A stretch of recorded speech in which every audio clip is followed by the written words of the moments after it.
bal ii faahfaahi sidee bay raaxada insiga uga wanaagsan tahay midda jiniga adigana labada raaxo ma wada dhadhamisay midda jiniga iyo midda insigaba abuurista jiniga iyo insiga ayaa asal u ah sababta ay xagga raaxada ugu kala wanaagsan yihiin tusaale insiga jirkiisa oo dhan waa raaxo jiniga jirkiisu raaxo male ilaa uu insi isku ekaysiiyo xubin walbana oo insiga jirkiisa ka mid a waxa ay qayb ka qaadataa xaraaradda la xiriirta raaxada inta ay labada qof isxoodaaminayaan balse jiniga sidaas ma ahan dareenka xoodaamaysiga male jiniga haddii aan tusaale ku siiyo jiniga waxa uu leeyahay gacmo ka duwan kuwa insiga gacmihiisu waxa ay leeyihiin 5 farood oo ka mid ah mid walba xubin laalaabanta ayay leedahay far walbana kaligeed ayay sida ay doonto u dhaqdhaqaaqi kartaa balse jiniga waxa uu leeyahay 3 farood oo isku dhagan xubno ay ka laalaamaana aan lahayn sidaa daraadeed ninka jiniga ah gacmihiisa si kastoo ugu taataabto naagta jiniga ah jirkeeda wax raaxaha kama dareemayso waayo waa iyada oo alwaaxa lagu taataabanayo oo kale waxaana u sababa in ay yihiin 3 farood oo isku dhagan wax xubno ahna aan lahayn oo isku siman adaygna ah balse insiga farihiisa baa mid walba goonideeda u dhaqdhaqaaqaysa jirkii bay taataabanaysaa waa ay jilicsan yihiin oo jirka way u roon yihiin taabashadooda jirka ku abuuraysaa dareen labada qof isku soo jiida tusaale haddii aad farahaaga inta dhab isku wada siiso qofka jirkiisa ku taabato dareen ay bixinayaan lama mid ma ahan marka faraha oo jilicsan ay jirka si halhaleel ah u salaaxayaan mar walba oo 5 farood wada dhaqaaqayaan dareen iyo xaraarad ayaa ka abuurma waana nimco oo Allah insiga u manaystay ha ila yaabin haddii aan xoogaa xaajada marada ka qaado faraha ninka ragga ah qayb weyn ayay ka qaataan dareenka gabadha haddii faraha lagula salaaxo qaybaha dareen wadka gaar ahaan cambarka horaadada iyo hareeraha xudunta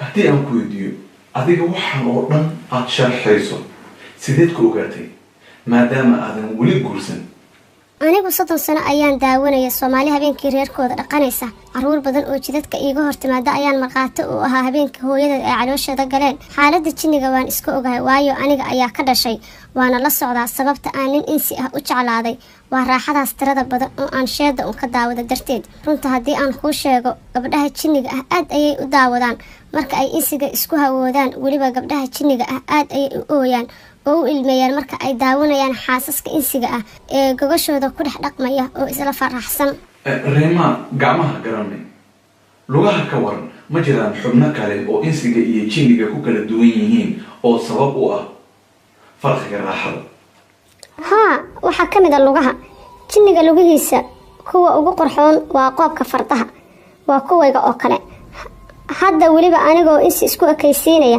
ayaana lugahayga doorin karin meesha kaliya ee qofku jinka laga eego waa lugaha si kasta oo iskugu ekaysiiso dadka lugaha baa doorsamaynin teeda kale jiniga marka laga reebo kuwa ka dhashay qabiilka Saalid iyo Baalis inta kale lugahoodu waa luga sida dugaaga oo kale ah waxa ay leeyihiin cijiyaha libaaxa oo kale in ay wax mudaan ama ay wax gooyaan mooyee laguma raaxaysan karo qof yaab leh ayaa tahay xaqiiqdii aniga insiga aha ayaad igaga aqoon badan tahay waxyaabo badan oo aad halkan ku sheegtay oo la xiriira farqiga raaxada ee jinka iyo insiga u dhaxeeya bal waxaad ii sheegtaa adiga weliga raaxo ma dhalisay maya aniga xagga nolosha jiniga weli waan ka yarahay 175 sano oo kaliya ayaan jiraa waan inaan 210 sano aan gaaraa si uu nin jin ah ii damaacin karo balse marka loo eego insiga qof weyn oo raaxada ka bixi karta ayaan ahaan lahaa haddii uu nasiibku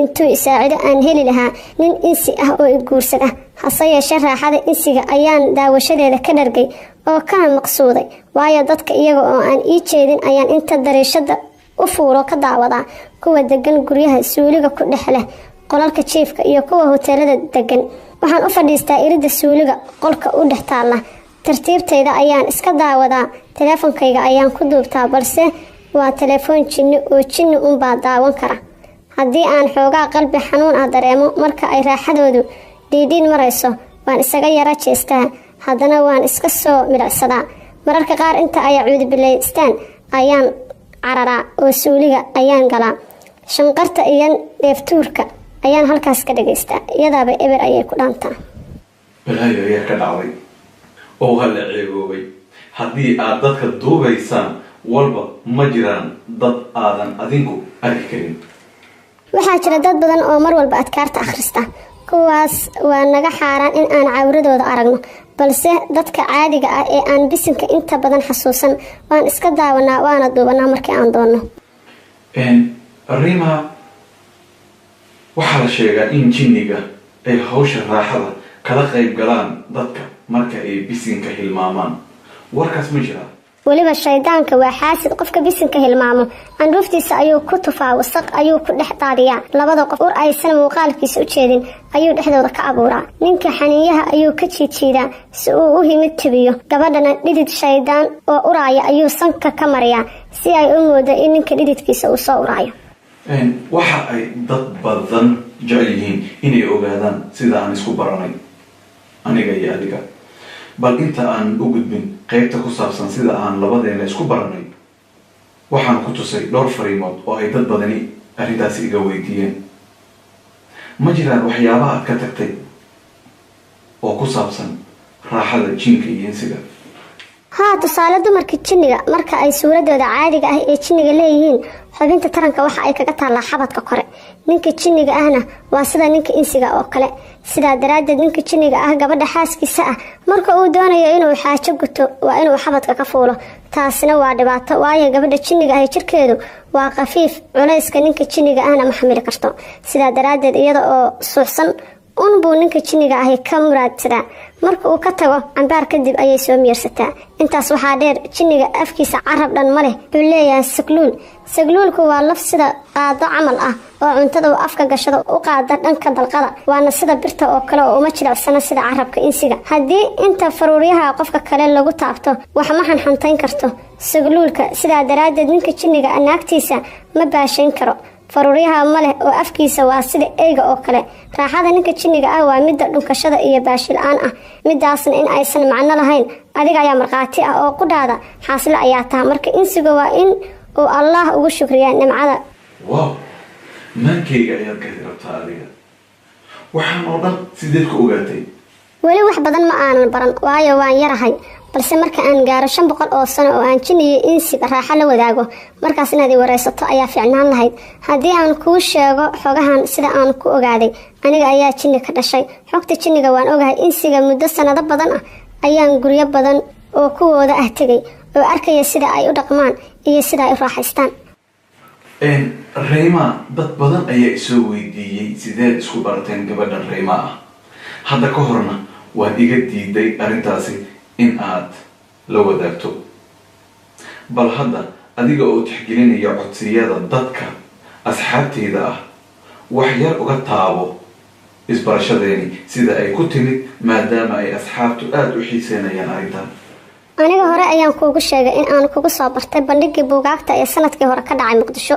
markii aan arkay in dad badan kugu mashquulsanaayeen ayaan anigana ciwaankaaga qortay. adiga oo dad u sheegaya ayaan iska qortay geetalaalka hoolka u dhow ayaan saarnaa. markaas gabar aan gurigeeda wax ka deganaa balse iyada aanay ogeyn ayaa meesha joogtay. gabadhaas ayaan iska soo raacay maadaama ay si qurux badan u labisnayd. waxaan mooday in ay subaxaas ninkeeda u socotay. waxaa qabo nin xildhibaan ah oo madaxtooyada seexan jiray, balse sida aan u soo daba socday unbay i keentay Hotel City Palace oo ku yaala meel aan ka fogeyn xeebta Lido ee aan deganahay. markiiba Facebook ayaan kugu soo darsaday, waad i aqbashay. muddo ayay igu qaadatay in aan kula soo hadlo, waayo waxaan ka baqayay inaad i aamini weyso, laakiin waxaan ka yaabay inta adaygaaga.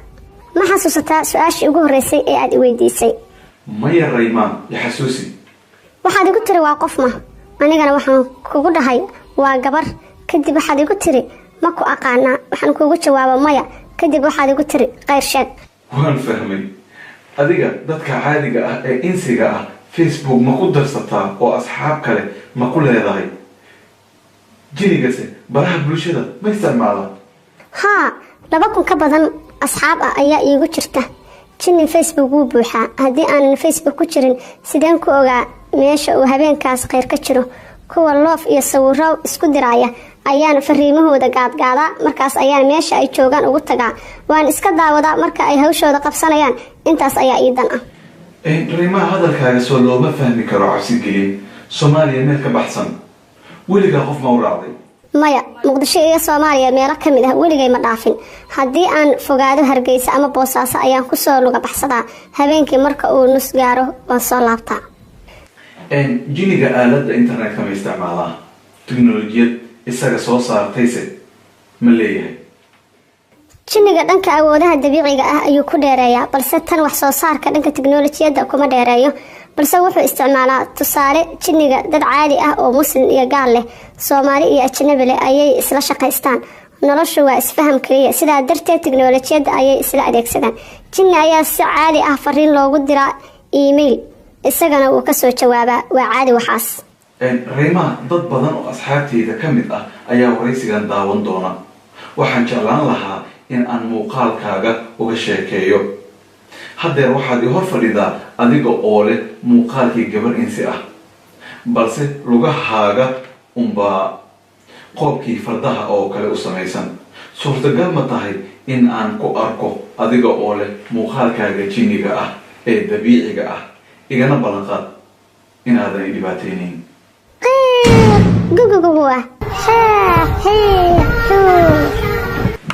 ya allah, raalino, please Reema, jawiga caadi ku soo celi.